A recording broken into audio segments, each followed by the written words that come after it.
Habang busy tayo lahat sa pagbabantay dito sa impeachment case, mukhang busy rin gumagalaw yung mga multi-million paid, if not billions paid na lawyers ni Atong Ang para patayin itong kaso ng murder at illegal detention na pinailan sa kanila ng mga biktima, ng mga biktima ng extrajudicial killing. Ganito naman talaga magaling si Atong Ang. Bumili ng witnesses, bumili ng biktima, at bumili ng mga judges, Court of Appeals justices, at baka pati Supreme Court judges, justices. In fact, di ba, isa sa mga revelations nitong si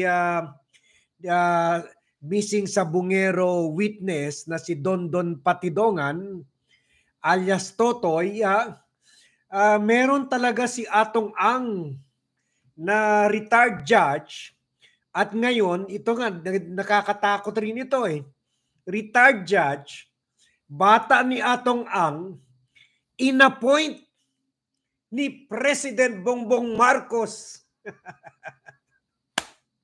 sa PCSO. Wow! Wow na wow! Bata ni Atong Ang, inappoint ni Presidente sa PCSO. No wonder umabot ng 3 taon ang kaso.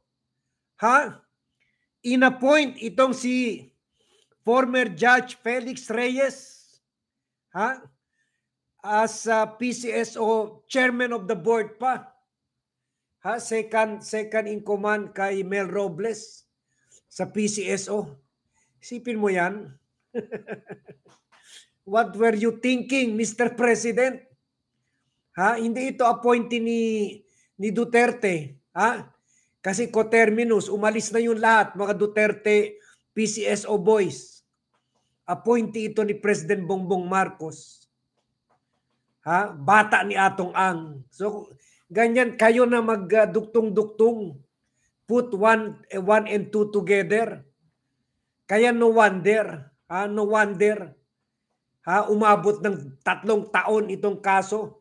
Sabi ni Remulla, pagpasok pa lang sa DOJ, sinimula na niya yung investigasyon sa missing sabungero. Umabot hanggang ngayon.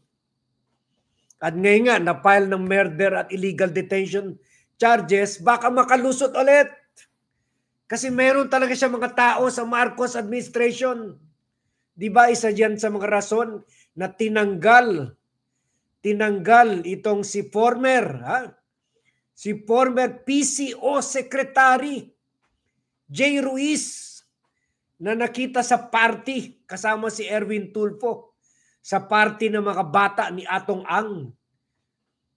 Nakita nyo gaano na penetrate ng mga bata ni Atong Ang Marcos administration. Scary. Nasa Malacanang ang bata ni Atong Ang na si Jay Ruiz. Isa na sa Senado. In fact, meron pa nga mga akusasyon. Partner in crime. Kaya lang, syempre, hindi na imbestigahan dahil senator na. So,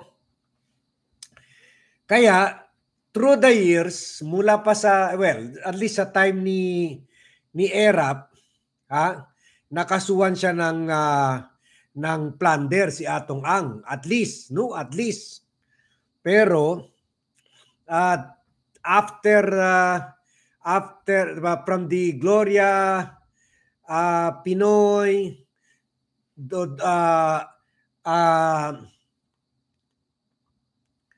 Duterte administrations, walang kaso na naipapile kay Atong Ang. Kumbaga, in spite of the alleged criminal activities na ginagawa niya, lusot siya sa lahat ng kaso.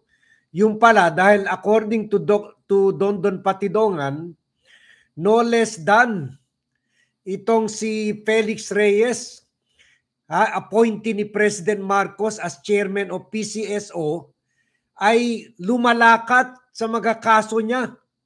Dahil well-connected ito si Reyes bilang former president of the Philippine Judges Association. Yan, isipin mo yan. Hawak niya lahat ng judges, all over the country. Isipin mo yan. Kaya no wonder,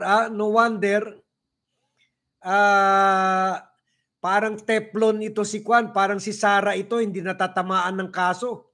Parang si Sara, itong si Atong Ang. At ngayon, delikado, yung mga ginagawa niya noon, yung mga tinatakot yung mga witnesses, pinapatay yung mga witnesses, binibili yung mga witnesses, binibili yung mga judges, ginibili yung mga complainants, ginagawa na naman niya ulit. Ginagawa na naman niya ulit. Kaya dapat gumalaw dito talaga ang gobyerno, delikado ito na hanggang magising na lang tayo. Kaya naalarma rin ako. Sabi ko, break muna tayo dyan sa impeachment. Naalarma na lang ako dahil magising na lang tayo. Lusot na naman si Atong Ang. At yung revelation na nag-shopping spree. Nag-shopping spree itong si Atong Ang. Siyempre, kasama yung co-accused niya. Naakusahan rin si Gretchen Barreto. Pero hindi siya napangalan sa kaso, na isama lang siya doon sa Jane Doe. Yung walang pangalan, pero later on, kung may prueba, malakas sa prueba, isasangkot rin siya directly. Pero ngayon, nakapangalan lang siya as Jane Doe. So sabi ni Remulla, na balitaan nila na itong mga pamilya ng biktima inooperahan ng pera, limpak na pera. Isipin nyo, kung inopera nila si Dondon Patidongan, alias Totoy, ng 300 to 500 million, what if, ilan ba yan complainant? Sabihin natin mga 50 out of the 100. 50 million lang yan O sabihin natin 1 billion kada isa. O wag na lang.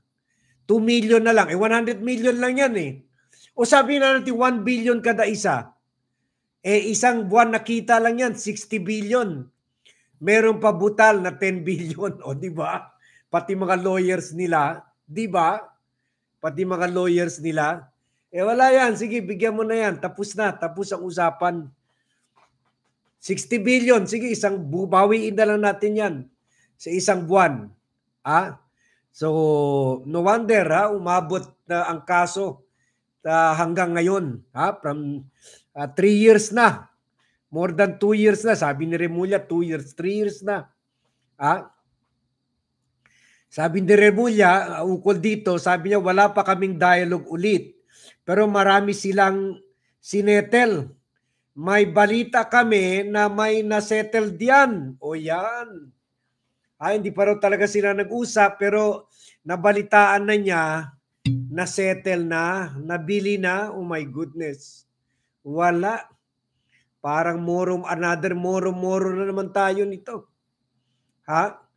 Another moro na naman. Another pabudol na naman ng DOJ. Kung wari, nag-file ng kaso pero hindi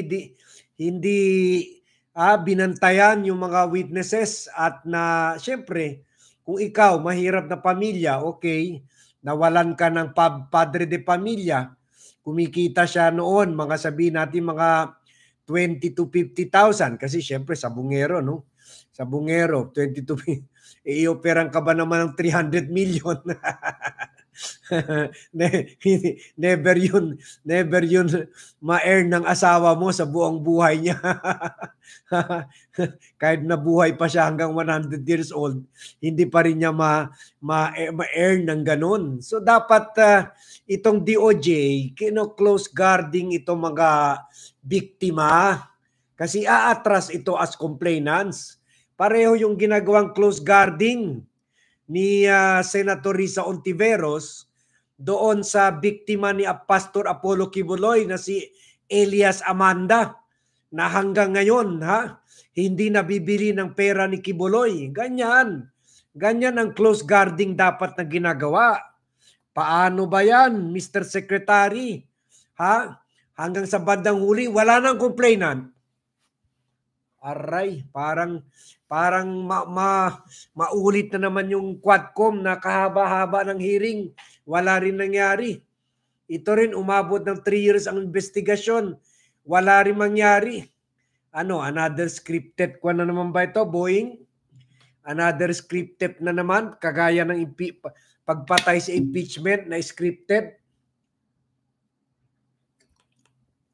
Dapat tulungan nyo, bantayan nyo. I-discourage nyo yung mga yung mga biktima, yung mga pamilya, sabihin nyo, pwede sila patayin sa bandang huli, Sabi ni Boeing Remulla, they were unaware of the amount offered. Sabi niya, the state has taken a special interest in this case kasi nga, this is an issue that concerns the country and our way of life. Sabi pa ni Remulla, ang pinakamabigat dyan, hindi maaring ang taong maraming pera ang magsasabi kung sino ang pwedeng mabuhay at sino ang dapat mamamatay. Wala nga tayong death penalty dito Pero kung pera ang mag-dictate niyan, ano na mangyari sa lipunan natin? Kaya may interest dito ang Estado. May interest ang Estado nito. Teka, Boeing. Are you talking about the Supreme Court or the Senate? parang hindi naman, miro lang. Of course, he's talking about Atong Ang. Pero applicable, sabi niya, ang pinakamabigat diyan, hindi maaari ang taong maraming pera ang magsasabi kung sino ang pwedeng mabuhay at sino ang dapat mamamatay. Parang killing of the impeachment rin.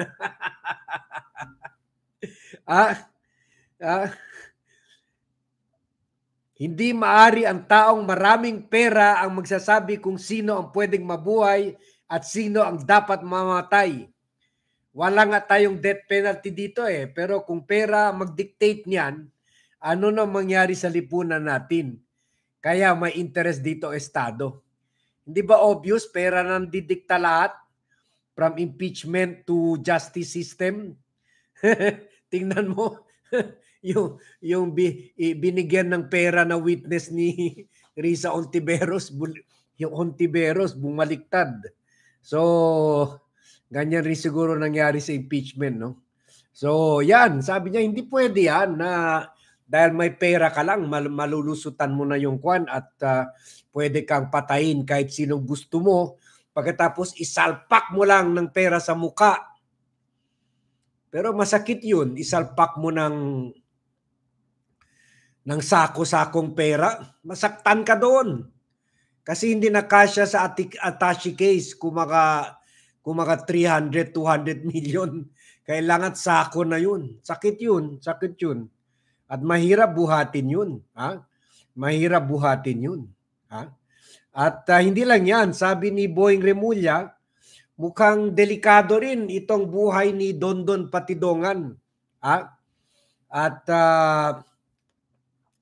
kaya daw sabi niya, binibilisan na nila itong proseso para makapasok itong si Patidongan at pamilya niya sa Witness Protection Program.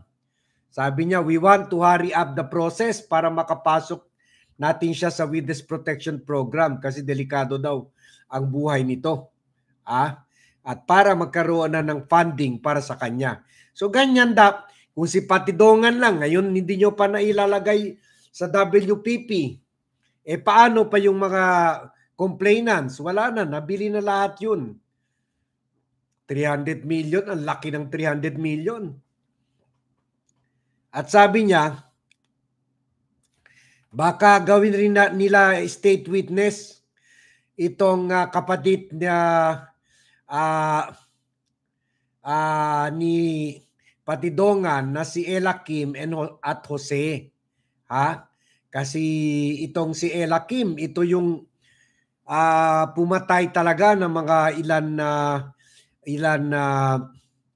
ilan missing sa bungero pagkatapos pinatago sa Cambodia ata At pinagamit pa yung ATM ng biktima para i-check yung pera nito kung doon ba pinasok yung pang-eecho-echo nila or game fixing nila. So makikita mo talaga na talaga may direct knowledge. Kung si Patidongan, sinasabi wala siyang direct knowledge, hindi siya naka-witness sa pagpatay, itong kapatid niya naka-witness talaga.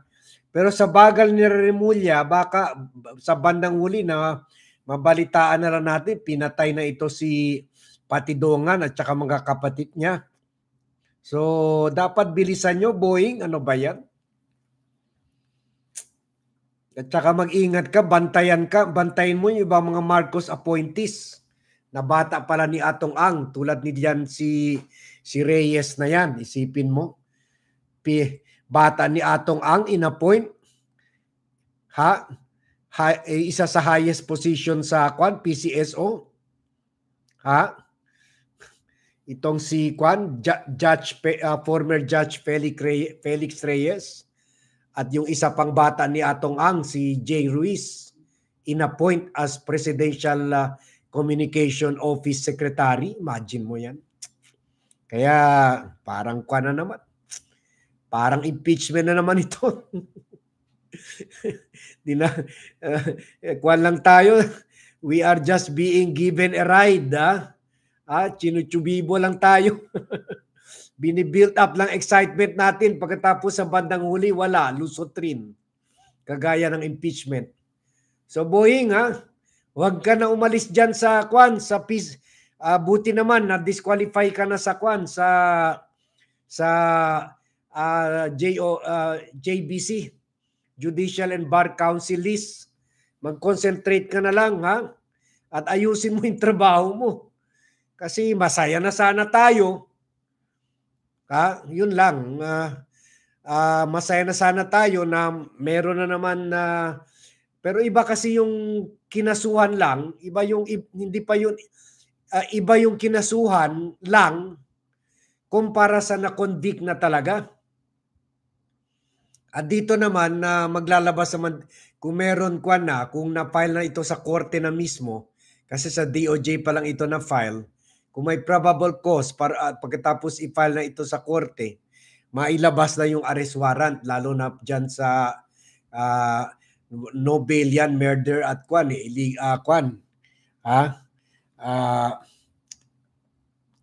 illegal detention.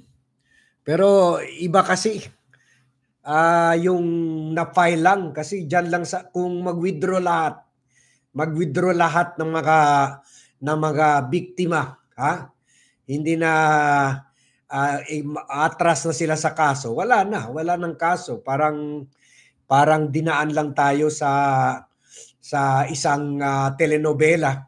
Pinaasa lang, yung pala tulad kagaya ng impeachment, bitin na naman. Bitin na naman. Iba talaga ang hustisya ng mga mayaman dito sa bansa. Kaya sige, bantayin natin itong kaso na ito.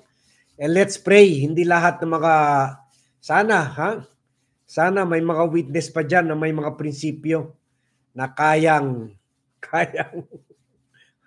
i-reject yung 300 to 500 million sa panahon ngayon. Malabo ata yun. O sige. Pero kung may suporta sila ng gobyerno, Gagawin nila yan kasi tingin nila na they are backed up by the government. Pero kung sabihan sila, wala, ilalaglik rin kayo ng gobyerno niyan. Wala rin. Sige, bahala na, sige. Anyway, yung asawa ko patay na talaga, hindi na mabuhay yun. Sige, at least kailangan ko yan para mabumili ng mansion, kotse at makapag-travel abroad. Ay, buhay talaga. Sige, hanggang dito lang tayo. Nakaka-discourage itong balita na ito. Masaya na sana tayo. Pero wala rin. Malulusutan rin ito ni Atong Ann at ni Gretchen itong kaso na ito. Kung hindi gumalaw sila Justice Secretary Remulla o kahit yung Marcos administration. Pero kaya siguro hindi na ito binanggit sa SONA ni Presidente dahil maraming mga bata ni Atong Ang nandyan sa gobyerno niya. Sige, hanggang dito lang muna tayo.